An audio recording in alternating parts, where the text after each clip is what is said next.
जय हिंद बच्चों। हम लोग जो है पिछली वीडियो में जो है क्लास 10th के जो है कितने चैप्टर्स कैसे कैसे पढ़ने हैं, कितने मार्क्स अलाटेड है, वो हमने डिटेल सिलेबस उसको देखा।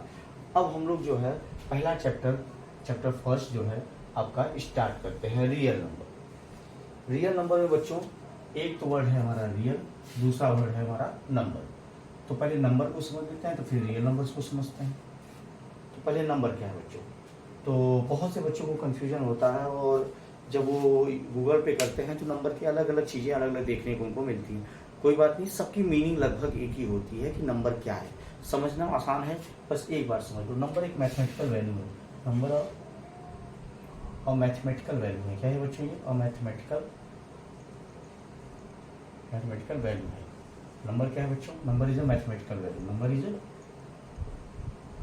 इज और मैथमेटिकल वैल्यू। अब नंबर क्या है? एक मैथमेटिकल वैल्यू। और मैथमेटिकल वैल्यू है तो किसी काम तो आती होगी मैथमेटिक्स की। तो काम हम कह सकते हैं कि यूज इन काउंटिंग, कैलकुलेटिंग, इन सब चीज़ों में इसका इस्तेमाल हो सकता है बच्चों। अब एक सवाल हमारे मन में और होता है कि नंबर कैसे रिप्रेजेंट करेंगे? नंबर है तो उसको रिप्रेजेंट भी किया जाता है। तो नंबर को बच्चों हम लोग जनरली डिजिट से रिप्रेजेंट करते हैं। नंबर को हम लोग जनरली डिजिट से रिप्रेजेंट करते हैं।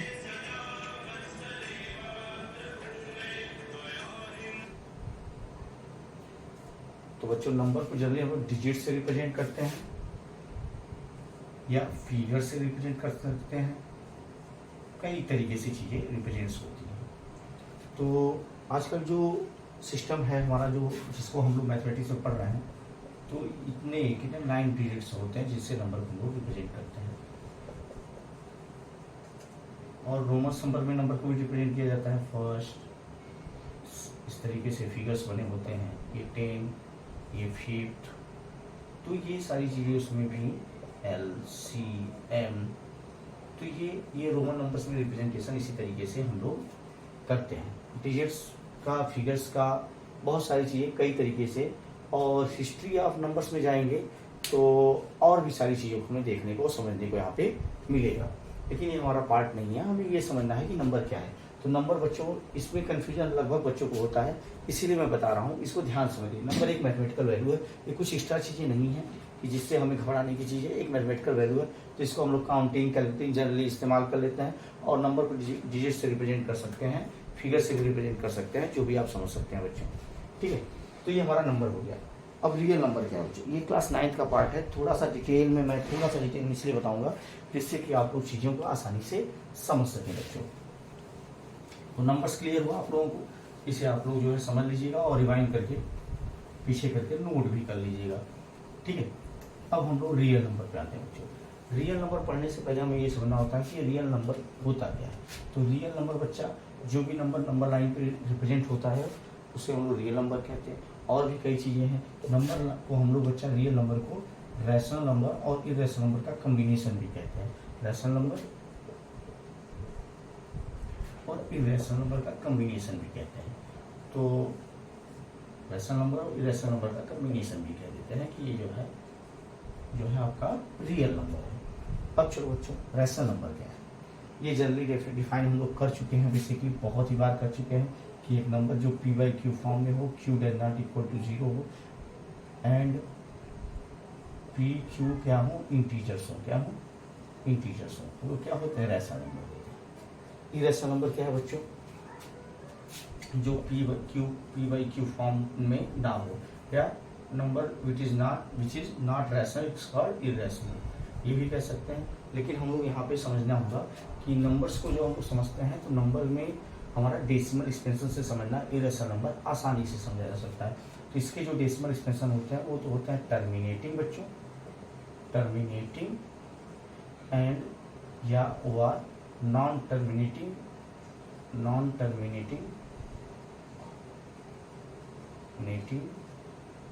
एंड रिपीटिंग इसको हम लोग शॉर्ट फॉर्म में रिकरिंग भी कहते हैं बच्चों। रिकरिंग भी कहते हैं। ठीक है, अब इरेशनल नंबर को कैसे, इसका डेसिमल एक्सप्रेशन इस तरीके से होता है। Decimal expression of rational number क्या होता है बच्चों, टर्मिनेटिंग भी होता है या नॉन टर्मिनेटिंग रिपीटिंग भी होता है या रिकरिंग भी कह सकते हैं हम लोग बच्चों। इरेशनल नंबर क्या होता है बच्चों, जिसका जो डेसिमल एक्सप्रेशन है बच्चों क्या होता है, non terminating non recurring, non जो कि टर्मिनेटिंग भी नहीं होता, नॉन रिपीटिंग भी कह सकते हैं आप लोग, ना तो रिपीटिंग होता है। कुछ एग्जांपल्स भी रेशनल नंबर को अपने दिमाग में रखते हैं, जैसे √2, √3, √5, √6, ये सब क्या है, इरेशनल नंबर है। तो square root of non perfect square numbers is called irrational number. Representation हमारे लिए आसानी है, ठीक है बच्चों। रेशनल नंबर को हम लोग कई तरीके से रिप्रेजेंट कर सकते हैं, वो भी हम लोग देखते हैं। तो इरेशनल नंबर जनरली बेटा इतना है, लेकिन अब हमें क्या पढ़ना है बच्चों, रेशनल नंबर की कुछ टर्म्स को समझते हैं। चलिए रेशनल नंबर को समझते हैं बच्चों। रेशनल नंबर को किस तरीके से समझ सकते हैं, रेशनल नंबर सारे नेचुरल नंबर्स जो हैं वो नेचुरल नंबर्स जो हैं वो क्या है, रेशनल नंबर है। ऑलरेडी हमारे पास होल नंबर्स क्या हैं, सब रेशनल नंबर है। इंटीजर्स क्या है, रेशनल नंबर है। इंटीजर्स क्या है, रेशनल नंबर है। लेकिन हमें यहाँ पे समझना क्या है, कुछ चीज़ों को बहुत अच्छे से समझना है और उसमें यहाँ पे टर्म्स को यूज भी करना है। जैसे नेचुरल नंबर को बच्चों हम लोग जैसे नेचुरल नंबर 1, 2, 3, 4 इस तरीके से डिफाइन होता है। होल नंबर 0, 1, 2, 3, 4 इस तरीके से डिफाइन होता है। इंटीजर्स में प्लस माइनस दोनों होते हैं और ये भी होता है। ये सब सारी चीज़ें तो हम लोग बचपन से पढ़ते आ रहे हैं। -3, -2, -1, 0, 1, 2, 3, 4 तो इस तरीके से हम लोग रिप्रेजेंटेशन करते हैं। ये सारे नंबर्स हमारे रेशनल नंबर हैं। और भी तरीके से रेशनल नंबर पी वाई के फॉर्म में होता ही है। तो ये भी कह सकते हो कि आप जो है -2/3, 4/5 ये सारे क्या हैं, ये भी डेसिमल के जो फॉर्म में नंबर्स हैं, ये भी हमारे क्या हैं, रेशनल नंबर है। लेकिन अब सवाल ये उठता है कि हम लोग यहाँ पे क्या करने वाले हैं क्लास 10th में। तो क्लास 10th में बच्चों हम लोग जो है कि रियल नंबर्स को पढ़ेंगे। तो रियल नंबर्स में हमारी कई सारी चीज़ें आ जाती हैं, तो उनको समझते हैं कि इनके जो है रियल नंबर्स में क्या क्या हम यहाँ पे क्लास 10th में पढ़ने वाले हैं। तो क्लास 10th में जो हम लोग पढ़ेंगे, तो रियल नंबर हम लोग पढ़ने वाले हैं बच्चों कि पहले इन चीज़ों को क्लियर कर लें कि रियल नंबर हमारे पास रेशनल नंबर है और इरेशनल नंबर है। तो हमें इन्हीं दोनों से कम्बिनेशन में चीज़ों को पढ़नी है, ठीक है बच्चों। तो चलिए देखते हैं आगे क्या चीज़ें देख सकते हैं। तो और भी इससे रिलेटेड टर्म्स आते हैं कुछ, वो होता है बच्चा हमारे पास, इसे देख लेते हैं, आगे देख लेते हैं।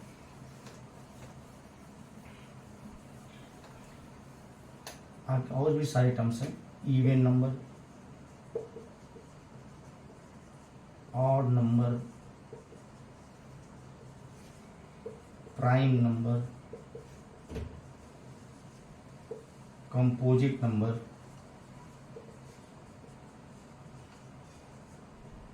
जैसे आप लोग कैसे नॉन निगेटिव इंटीजर, इन सारी टर्म्स को हम लोग समझते हैं। नॉन निगेटिव इंटीजर्स, ये सारी चीज़ें हमें कंफ्यूजन करती हैं। इवन नंबर क्या होता है, जो 2 से जनरली डिविजिबल होते हैं नंबर्स, वो इवन नंबर्स होते हैं। जैसे 0, 2, 4, 6। 0 एक इवन नंबर है बच्चों। इसके बारे में कहीं अगर आपको कोई प्रॉब्लम होगी तो आप कमेंट कर सकते हैं, मैं उनको अलग से एक समझाने का प्रयास करूंगा कि 0 को इवन नंबर क्यों कहते हैं। और नंबर 1, 3, 5, 7 प्राइम नंबर्स हमारे क्या होते हैं बच्चों, जिनके जो है कितने होते हैं, मोर देन 2 फैक्टर हो, मोर देन नंबर मोर देन 2 फैक्टर, जिसके मोर देन 2 फैक्टर हो उन्हें हम लोग क्या कहते हैं, प्राइम नंबर्स कहते हैं। ठीक, sorry more than 2 factor, exactly 2 factor, sorry exactly 2 factor. a number exactly have exactly a number have exactly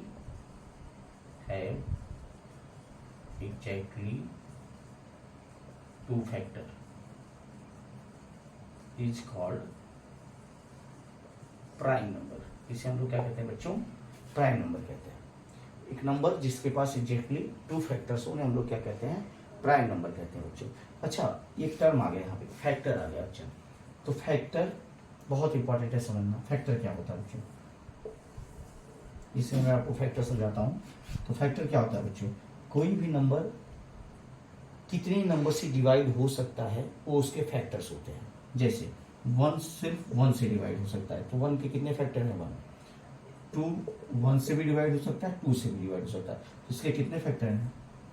1 और 2। ये आपके नंबर्स ऑफ फैक्टर्स हैं। 3 कितने डिवाइड हो सकता है? 1 और 3। 4 कितने डिवाइड होता है? 2 और 1 एंड 2 एंड 4 से। 5 किससे हो सकता है? 1 और 5 से। 6 किससे हो सकता है? 1 से, 2 से, 3 से, 6 से। तो इसी तरीके से जनरली हमारे नंबर्स डिवाइड हो सकते हैं। तो जो नंबर कितने नंबर से डिवाइड हो सकता है वो उसके क्या होते हैं बच्चों? फैक्टर्स होते हैं। तो बहुत आसानी से समझना होगी। अच्छा एक बात बताओ बच्चों, मैंने प्राइम नंबर की डेफिनेशन क्या बताई ये जरा ध्यान से देखो तो।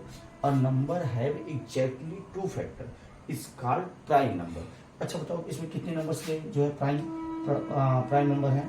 कितने कौन सा नंबर प्राइम नंबर होगा? 2। इसके कितने फैक्टर है? 1 और 2। 3 इसके कितने फैक्टर है? 1 और 3। ये 5 इसके कितने फैक्टर है? 1 और 5। तो ये सारे नंबर्स क्या हो गए? प्राइम नंबर्स हो गए। और एक इंटरेस्टिंग चीज आप लोगों को और देख रहे होगी बच्चों कि 2 देखो क्या है, 2 एक लौता ऐसा नंबर है जो प्राइम भी है और इवन भी है। तो इसको बड़ा ध्यान से समझना आप लोग, ठीक है बच्चों? जो प्राइम भी हो और इवन भी हो। जैसे कि क्लास में कुछ बच्चे ऐसे होते हैं जो शरारती भी होते हैं, पढ़ने वाले भी होते हैं। ऐसा कॉम्बिनेशन बहुत कम ही देखने को मिलता है। और उसमें टीचर परेशान होता है इसको पीटे या इसको पढ़ाए, ठीक है? क्योंकि ये दोनों चीज़ों में माहिर होता है। वो एक स्तर से कह लो वो ज़्यादा चंचल भी होता है और पढ़ने में भी अच्छा होता है। ऐसे बच्चों का कॉम्बिनेशन बहुत कम देखने को मिलता है, लेकिन अच्छे होते हैं जो भी बच्चे होते हैं। बच्चे अच्छे भी होते हैं, मन के सच्चे भी होते हैं। तो number have exactly 2 factor is called prime. Clear बच्चों? प्राइम नंबर क्लियर हो गया। इसका मतलब सबसे स्मॉलेस्ट प्राइम नंबर क्या होगा? 2 होगा। उसके बाद 3, 5, 7 ऐसे आप लोग कह सकते हैं। बच्चों सबसे इंपॉर्टेंट बात कंपोजिट नंबर। सबसे इंपॉर्टेंट बात कंपोजिट नंबर क्या है बच्चों? तो कंपोजिट नंबर क्या है बच्चों? अ नंबर देखो बच्चों, अ नंबर हम सोचे सेशन जुगाड़ कर दिया जाए लेकिन नहीं हो पा रहा है। अ नंबर है मोर than 2 factor, more than 2 factor is called composite number. Composite number तो बहुत आसान है समझना। अब आइए देखते हैं इसी में। तो सबसे पहला ऐसा 1 तो कंपोजिट नंबर होने से रहा, 2 कंपोजिट नंबर होने से रहा, 3 कंपोजिट नंबर होने से रहा, लेकिन 4 ऐसा नंबर है बच्चों। 4, 6 आगे आएगा बच्चों आप लोगों का 8, 1, 2, 4, 8 आगे आ जाएगा 9, 1, 3, 9। ये सारे नंबर क्या है? मोर देन 2 फैक्टर है। क्या है बच्चों? मोर देन 2 फैक्टर है। तो ऐसे नंबर्स क्या कहलाएंगे? Composite number. तो एक मजेदार क्वेश्चन आप लोगों को सुना है कि हमेशा एक नंबर में ऑब्जेक्टिव नंबर्स में क्वेश्चन पूछे जाते हैं अक्सर कि फाइंड द एचसीएफ ऑफ जो है smallest prime number and smallest composite number.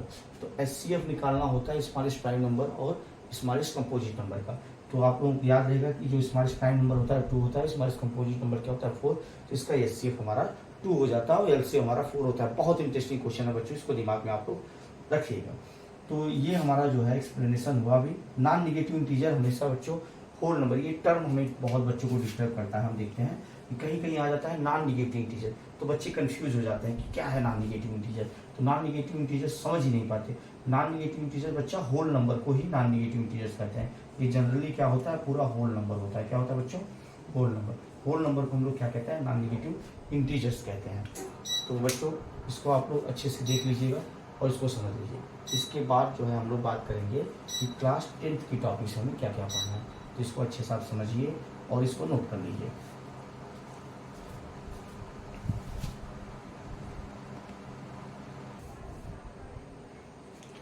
चलिए बच्चों, अब हम लोग आते हैं आपके सिलेबस पे। तो सिलेबस हमारा क्या है कि अब हमारे क्लास 10th के रियल नंबर का जो पहला थ्योरम है, पहला टॉपिक है जो हमें पढ़ना है बच्चों, वो क्या है? Fundamental theorem of arithmetic. अब फंडामेंटल थ्योरम ऑफ अरिथमेटिक क्या है बच्चों?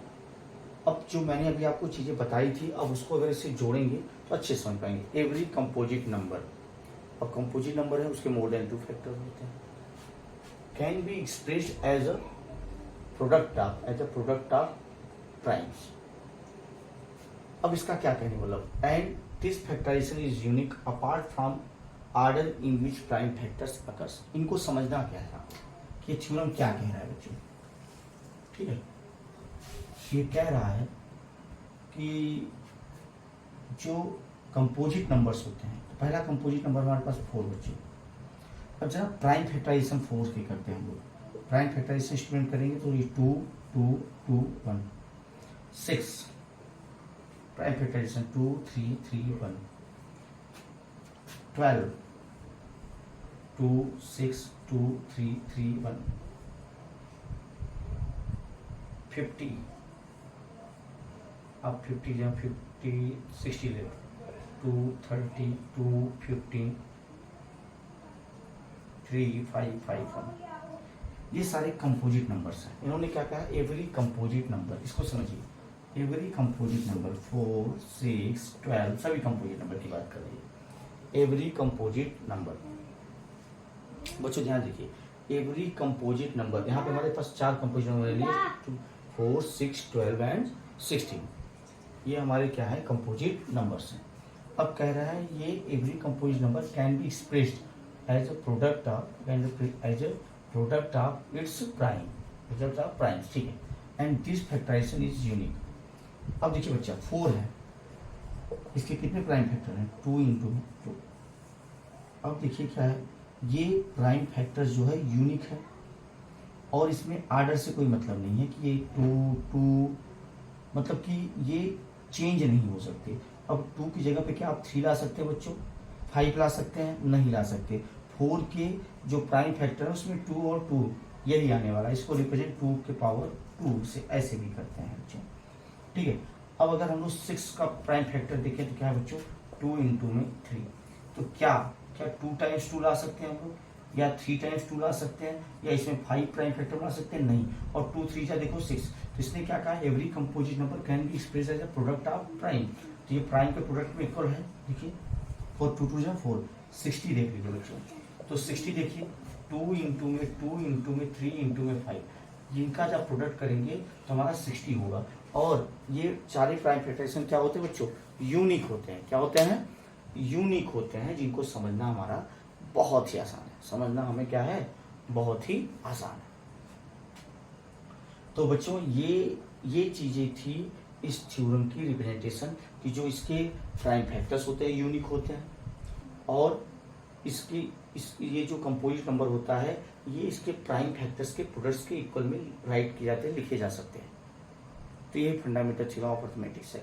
इसकी डेफिनेशन भी 1 नंबर में पिछले कई सालों में पूछी गई है, साथ साथ में कुछ क्वेश्चन अटैच करके ये पूछ लेते हैं कि define fundamental theorem of arithmetics and so that this is a composite number. एक ऐसे ही क्वेश्चन था आपके बुक में भी है, और ऐसे ही जो आपके पेपर्स में क्वेश्चन पूछा हुआ था कि define fundamental theorem of arithmetics. एक तो ये हो गया क्वेश्चन, दूसरा क्वेश्चन था 7 × 11 × में 30 + 30 it is composite, so that it is a composite number. ये आपके बुक का क्वेश्चन इसी तरीके से बना हुआ था, ये पेपर का क्वेश्चन है। तो इसे कंपोजिट नंबर शो करना है तो आप आसानी से इसे शो कर सकते हैं, ठीक है। तो हम लोग बच्चों इसे समझते हैं कि चीज़ें किस तरीके से आपके जो है आसानी से इन पोर्शंस को कंपेयर कर पाएंगे, किन चीज़ों से एक दूसरे को जोड़ पाएंगे। अब हम लोग क्या जोड़ पाए कि हमारा कंपोजिट नंबर क्या है, इसमें फंडामेंटल थ्योरम ऑफ अरिथमेटिक्स क्या है। अब क्वेश्चन वो मिला के पूछ लिया है, 2 नंबर का क्वेश्चन, 1 नंबर का क्वेश्चन ये हो गया फंडामेंटल थ्योरम ऑफ अरिथमेटिक्स, और so that this is a composite number. अब कंपोजिट नंबर की डेफिनेशन क्या थी, हम लोग अलग से उसको दिमाग में रखें। फंडामेंटल थ्योरम की डेफिनेशन कुछ अलग है। फंडामेंटल थ्योरम क्या बताता है कि composite number, every composite number उसके प्राइम फैक्टर के प्रोडक्ट्स में राइट किए जा सकते हैं। तो ये हमारा क्या हो गया, कंपोजिट नंबर की डेफिनेशन हो गई। अब जबकि कंपोजिट नंबर का जो एक्चुअल डेफिनेशन थी वो क्या थी, कि हमारे पास जो है समस्याएं यहाँ पे किस तरीके से डिफाइन हो सकती है कि इसके जो फैक्टर्स हो मोर देन 2 हो। तो इसको हम लोग इस तरीके से टैकल कर सकते हैं। स्टूडेंट्स देखिए 13 हमारे पास कॉमन हो जाता है, 7 × में 11 × में 1 + 1, तो स्टूडेंट्स ये 13 और ये 77 + 78, तो 78 × में बच्चों 1।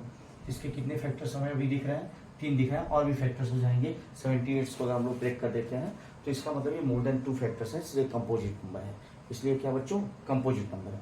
तो समझना बहुत आसान है, चीज़ों को समझना बहुत आसान है और चीज़ें करना बहुत मुश्किल है। तो बस समझो और थोड़ा सा अप्लाई करो, तो हमारे पास चीज़ें दोनों एग्जैक्ट उसमें कंपैरिजन में आ जाएंगी और समझना हमारे लिए क्लियर हो जाएगा। तो ये हमारा एक्सप्लेनेशन अभी तक का था बच्चों। इसके बाद हम लोग जो है आपके आगे के पोर्शंस पे बढ़ेंगे और इसके एक्सरसाइज को देखेंगे। ये पहला जो है हमारे पास एक्सरसाइज का ये एक्सप्लेनेशन था। कुछ चीज़ें बच रही हैं, जैसे कि हमारे पास कुछ चीज़ें बच रही हैं कि एचसीएफ और एलसीएम से रिलेटेड टर्म्स। तो एचसीएफ और एलसीएम से रिलेटेड टर्म्स को हम लोग समझ लेते हैं बच्चों कि एचसीएफ क्या है और एलसीएम क्या है। तो ये हमारा एक्सप्लेनेशन क्लियर हो जाएगा। इसके बाद हम लोग जो है बच्चों नेक्स्ट वीडियो में इसके एक्सरसाइज के सॉल्यूशंस को करेंगे। तो पहले एचसीएफ और एलसीएम को समझ लेते हैं बच्चों।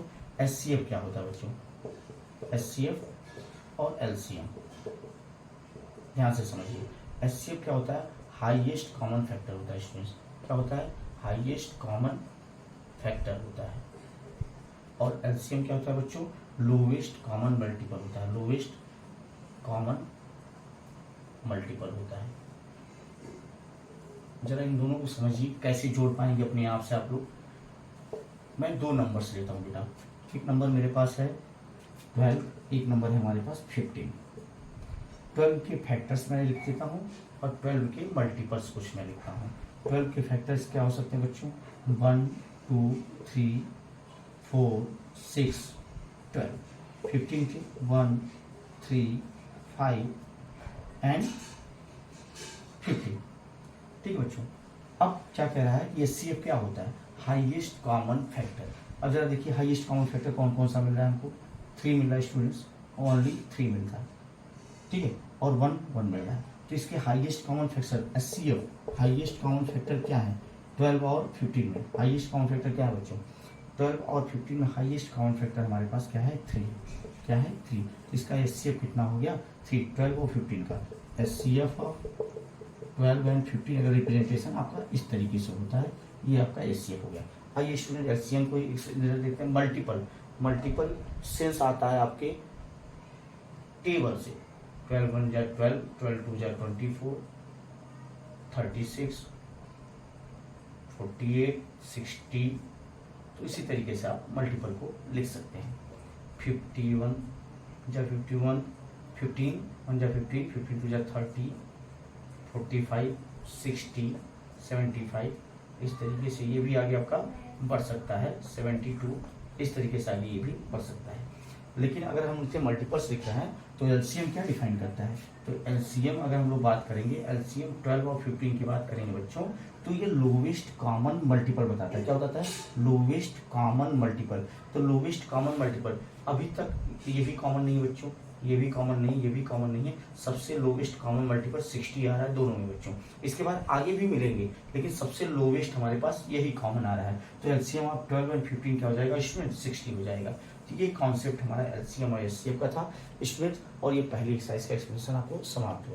अगर वीडियोस आप लोग अच्छी लग रही है बच्चों, तो इसमें जो है चीज़ें हैं, आप जो है कमेंट में बता सकते हैं। कोई चीज़ें सुधार करनी उसे कमेंट बता सकते हैं, कोई चीज़ें पूछनी हो उसको आप कमेंट में जरूर बताइए और लोगों तक पहुंचाइए, शेयर करिए, लोगों को पढ़ने का मौका मिले। ठीक है, धन्यवाद बच्चों, जय हिंद।